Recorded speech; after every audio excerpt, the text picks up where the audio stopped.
Hey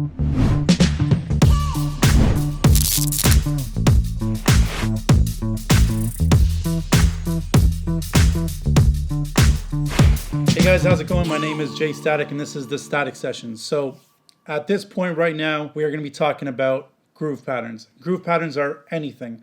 Everything's got a little bit of a groove. Even if it's sitting on a metronome, which is straight hitting, you can do so much stuff and play with that groove. Switching into Ableton right now, if you listen to this, which is a straight pattern,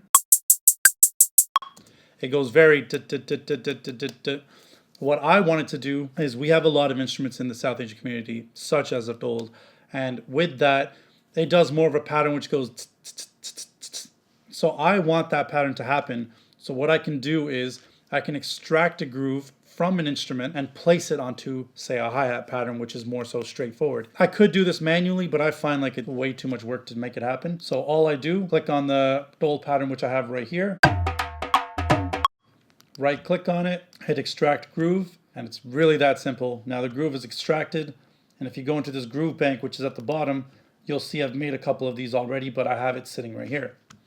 Now on this hi-hat part, because they're all individual regions, individual samples, I want to consolidate it into one large little summed up file of 8 hi-hats.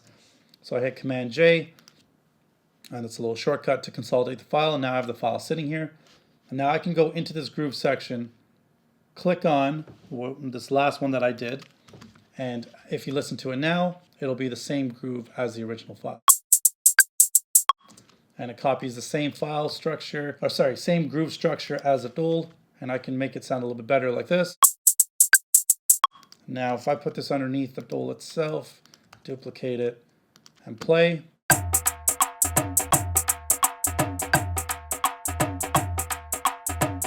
it gives it a bounce and it gives it some hi-hat structure, which you wouldn't have gotten before, because otherwise it would have sounded like a straight hi-hat on top of that. This is a cool little trick, especially when instruments such as dholki, dhol, and dad and all that stuff, they sound very much on the warm end or on the super high end, but more so on the warm end.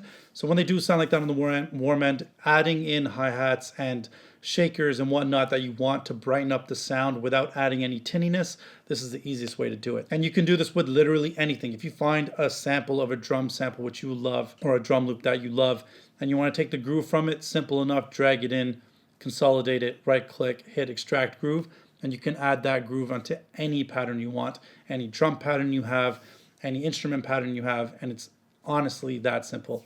It's a great trick to use to make anything sound bigger, wider, and add on top of it without adding in too many grooves, which can make it sound cluttered and messy. With that being said, I hope you guys like this little tutorial on how to make your grooves. If you guys did like it, please like, subscribe, comment, and hit that little bell for future videos so you guys get notified as soon as possible. And beyond that, I look forward to you guys checking in and watching out the next video.